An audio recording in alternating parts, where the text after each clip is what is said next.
মানৱ জীৱনৰ গতি কোন দিশে? পৃথিৱীত মানৱ জীৱন খন্তেকীয়া সেই স্বত্তেও মানুহে কপট মুক্ত আৰু পৰিষ্কাৰ মনৰ গৰাকী হবলৈ নিবিচাৰে।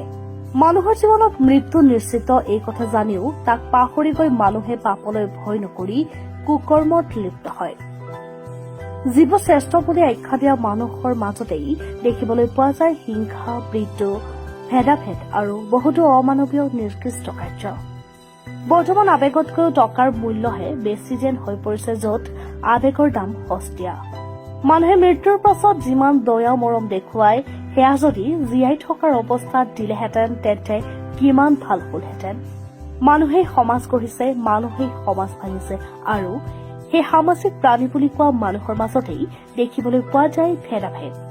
প্ৰকৃততেই মানুহে মানুহৰ মাজত আপোন পৰ বুলি নতুবা ধৰ্মত যিমানেই ভেদাভেদ নকৰক কিয়, গভীৰ দৃষ্টিৰে চাবলৈ গলে পৃথিৱীত কোনো আপোন নহয়।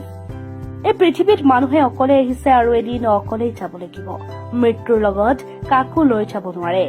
যিমানেই আপোনাৰ আপোন নহওক কিয়, কেতিয়াবা ভাবিছেনে সামাজিক দায়বদ্ধতাৰ প্ৰতি লক্ষ্য ৰাখি বিবাহ প্ৰথাৰ বাহিৰেই আন ক্ষেত্ৰত কিহৰ ধৰ্মৰ ভেদাভেদ? ব্লাড বেংকতকৈ মানুহে ধৰ্ম জাত পাত বিচাৰ কৰে জানো? এই সকলো মাটিৰ মানুহ এদিন মাটিতেই মিহলি হৈ যাব। প্ৰকৃততেই চাবলৈ গলে পৃথিৱীত মানুহৰ জীৱনটো নিজৰ হাতত নাথাকে। আমি মাত্ৰ তাক এখন চলন্ত গাড়ীৰ দৰে নিয়ন্ত্ৰণ কৰিব পাৰো। এই পৃথিৱীখনত কাৰোবাৰ মৃত্যু হলেও পৃথিৱীখন কাৰোৰে বাবে ৰৈ নাযায়। পৃথিৱীয়ে চলিয়েই থাকিব, বায়ু পানী বতাহ থাকিবই। মৃত্যুৰ পাছত আপোনবোৰেও কেইদিনমানলৈ কান্দি কান্দি লাহে লাহে সেয়া পাহৰি যাব। এয়াই হৈছে মানৱ জীৱন। তেন্তে ভাবক, এই পৃথিৱীত আপোনাৰ পৰ কোন হয়? গতিকে মানুহৰ মাজত কিহৰ ভেদাভেদ কৰিবলৈ লওঁ?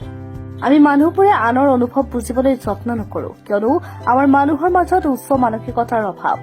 বৰ্তমান মানুহৰ মাজত নিজস্বতা, সহজ সৰলতা কমি চিন্তাধাৰাসমূহ কালক্ৰমত নেতিবাচক দিশলৈ গ'ল, য'ত মানুহেই মানুহৰ বাবে হবলৈ নিবিচাৰি ব্যক্তিকেন্দ্ৰিক হৈ পৰিছে। পৃথিৱীত বৃদ্ধি হৈছে মানুহৰ সংখ্যা, কিন্তু বৃদ্ধি হোৱা নাই প্ৰকৃত মানৱৰ সংখ্যা। য'ত শিক্ষিত মানুহৰ অভাৱ নাই, অভাৱ মাথো উচ্চ মানসিকতা আৰু বিশাল মনৰ অধিকাৰী ব্যক্তিত্বহে। মানুহৰ জীৱনত কিয় আনকো নিজৰ বুলি ভাবিব নোৱাৰে? আনকো নিজৰ বুলি ভাবিলে আমাৰ জীৱনত কি আহে কি যায় কোনেও একো ভাবি নলয়। হয়তো নিজৰ পৰিয়ালৰ সমান আন মানুহ নহবও পাৰে, তথাপিও কিন্তু আমি যিমান পাৰো সিমানেই আনকো আপোন বুলি ভাবিবলৈ যত্ন নকৰো কিয়?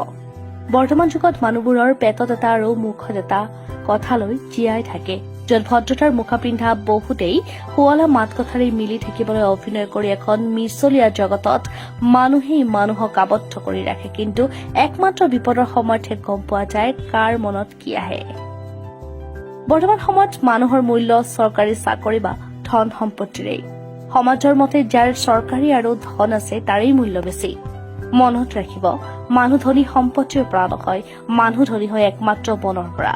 কেতিয়াবা ভাবিছেনে লাখ টকাৰে সকলো সম্পত্তি কিনিব নোৱাৰি, কিয়নো টকাৰে ৰক্ত কিনিব পাৰি কিন্তু জীৱন কিনিব নোৱাৰি। প্ৰকৃততে বৰ্তমান বহু সংখ্যক মানুহৰ ওচৰত আৱেগৰ কোনো দাম নাই। মানুহৰ ওচৰত টকা সম্পত্তিৰহে দাম বেছি, য'ত মানুহৰ হৃদয়খন আন মানুহৰ বাবে হবলৈ নিবিচাৰে আৰু সম্পত্তিতকৈ মানুহৰ মূল্য অধিক বুলি নাভাবে। সেইবাবেই মহৎ লোকৰ বাণীত কোৱা হয় যে পৃথিৱীত প্ৰয়োজন অবিহনে কোনো কাৰো আপোন নহয়। তেনেদৰে শিল্পী কিশোৰ বেজবৰুৱাই কৈছিল যে জন্মৰ দিনটোত শুভাকাংক্ষী বাঢ়ে, মৃত্যুৰ দিনটোত সমবেদনা জনোৱা আত্মীয় বাঢ়ে। বাকী সময়খিনি যেন আমাৰ বাবে জীৱন্ত আত্মাৰ স্বাৰ্থ। ইচ্ছা হলেই কৰিব, ইচ্ছা নহলেই নকৰিব। আপুনি সাৰ পাই উঠাৰ পাছত কি কৰিব সেয়া আপুনি নিজেও নাজানে। বয়স যেতিয়া 100 বছৰ আপুনি জীয়াই থকা আৰু নথকা প্ৰায় একে। পৃথিৱীবাসীয়ে আপোনাক লৈ আৰু একোৱেই নাভাবে। এয়াই হল মানুহৰ জীৱনৰ অহংকাৰ সম্প্ৰতি খ্যাতি। কিন্তু মানুহৰ জীৱনত বৰ্তমান ভাল কথা কলেও গাত নালাগে, কিয়নো বৰ্তমানৰ মানুহ শিলৰ দৰে কঠিন হৈ পৰিছে, য'ত এখন্তেক সময়ৰ বাবে কথাবোৰ শুনি পাহৰি যায় আৰু তাক অনুভৱ নকৰে। গতিকেই অনুভৱ কৰকচোন মানৱ জীৱনৰ গতি কোন দিশে। এই লেখা প্ৰেৰণ কৰিছে নলবাৰীৰ পৰা লেখক আছিক আহমেদে।